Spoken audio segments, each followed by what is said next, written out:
राय आपकी, और जरा मुझे ये बताइए पहले, ये उद्धव ठाकरे जी का क्या प्लान लग रहा है आपको? इधर कह रहे हैं कि मैं इस्तीफा दे देता हूं अगर मेरे कार्यकर्ता चाहें तो, नेता चाहें तो, दूसरी तरफ नोटिस भी जारी कर रहे हैं।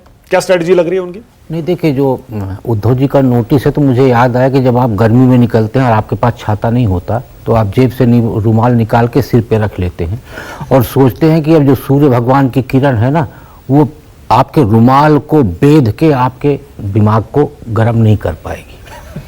तो ये उद्धव जी को भी पता है कि उस नोटिस से कुछ होना दोना नहीं है, लेकिन आपको अपने कार्यकर्ताओं को ये मैसेज देना पड़ेगा कि आप एक्शन में हैं। आप जो गए हुए सांसद हैं तो उनके लिए आप कुछ कर रहे हैं, जबकि उनको पूरा नियम कानून उनको पता है। उनके पास तो एक बड़े अच्छे चाणक्य हैं संजय राउत जी, क्या उनको नहीं बताया होगा कि ऐसा ऐसा बड़े अच्छे? आप कोर्ट्स में बोल रहे हैं ना? हाँ, कोर्ट्स में। हाँ, कि बड़े अच्छे रणनीतिकार हैं और चाणक्य हैं वो देखिए हर बात पे वो आगे आते हैं। तो मैं यही कह रहा हूं कि उनके नोटिस से, अब रही बात आप कह रहे हैं कि खत्म हो गई क्या उद्धव ठाकरे गुट? देखिए, गुट तो मैं नहीं कहूंगा, पर मुझे याद आता है जैसा अभी जिक्र किया गया 1969 में जब कांग्रेस का विभाजन हुआ और इंदिरा गांधी जी जब नई कांग्रेस पे गई तो पुरानी कांग्रेस के अध्यक्ष थे एस निंजली गप्पा। तो उसके बाद जब इंदिरा जी की कांग्रेस बन गई तो उसके बाद निंजली गप्पा को कौन जानता था? फिर वो कहाँ गए, उनका राजनीतिक इतिहास क्या हुआ, कोई याद नहीं रखता।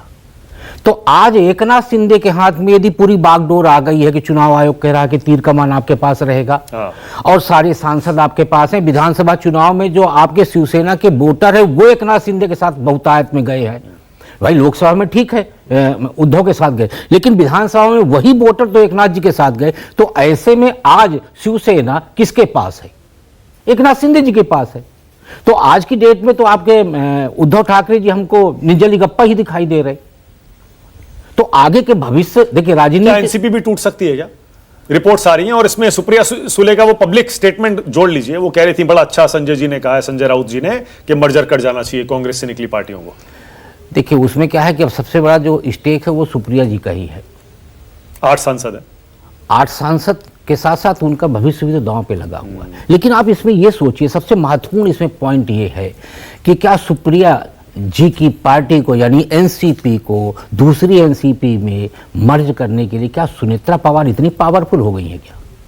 देखिए, अजीत पवार जी के रहते तो समझ में आता है कि हाँ एनसीपी तो इसमें एक मिनट आप ये क्यों मान रहे हैं कि अगर सुप्रिया सुले की एनसीपी से सांसद एनसीपी अजीत पवार में जाएंगे तो वो सुनेत्रा पवार की ताकत होगी? आप ये क्यों मान के चल रहे हैं?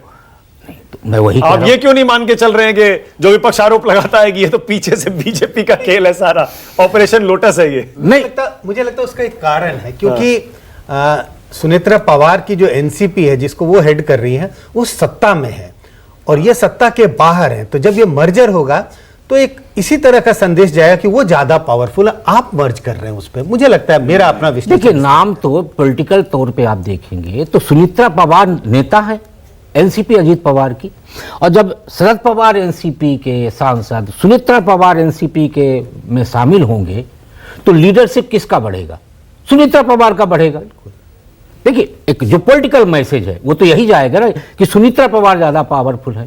अब यहाँ पे एक पेच और देखिए। नहीं, आप तो ये सिनारियो बता रहे हैं ना कि सुप्रिया सुले वाली, शरद पवार वाली एनसीपी मर्ज कर जाए अजीत पवार वाली में। नहीं, सांसदों की मैं बात कर रहा हूं, सांसदों की बात कि यदि सांसद यानी शरद पवार गुट के जो सांसद हैं यदि वो अजीत पवार गुट के एनसीपी में जाते हैं तो सत्ता में जाना चाह रहे होंगे, इसीलिए जाएंगे। सत्ता के वही होता है। नहीं, मुझे लगता है कि छेद वाले छाते और बढ़िया छाते में अंतर होता है। तो कहीं ना कहीं एनसीपी शरद पवार के जो सांसद है उनको भी लग रहा है कि एक अच्छे छाते के नीचे जाना चाहिए कि जहां का लीडर हमको जितवा भी सकता है, हमारी ख्याल भी रख सकता है। देखिए, हर आदमी भविष्य को लेकर चिंतित। हम सुन रहे हैं कि फंड्स भी रिलीज नहीं होते, फंड्स भी रिलीज हो जाएंगे, स्वाभाविक है ना। अच्छा, कहीं इसीलिए तो ऐसा नहीं है कि सुप्रिया सुले ये प्लानिंग कर रही हैं या सोच रही हैं कि अगर पार्टी को टूटने से बचाना है तो भैया कांग्रेस में मर्ज कर जाओ? ये सुप्रिया जी तय नहीं करेंगे, ये शरद पवार जी तय करेंगे। और शरद पवार जी, मुझे लगता है कि सबसे ज्यादा चिंता उनको अपनी सुप्रिया जी के भविष्य को लेकर है।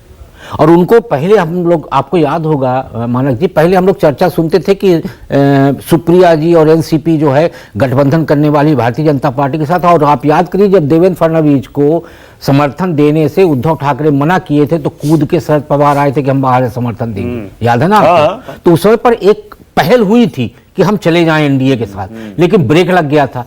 अब स्थितियां ये है कि यदि एनडीए में या भारतीय जनता पार्टी में विलय करते हैं तो सुप्रिया सुले जी का भविष्य बहुत अच्छा नहीं देख रहे शरद पवार जी। इसलिए यदि ये सांसद जिनको आप गिन रहे हैं कितने सांसद हैं और एनसीपी अजित पवार में जाते हैं तो सुप्रिया जी के भविष्य के लिए शरद पवार जी के लिए सबसे अच्छा ठिकाना होगा कांग्रेस के साथ विलय करना। Okay, all right.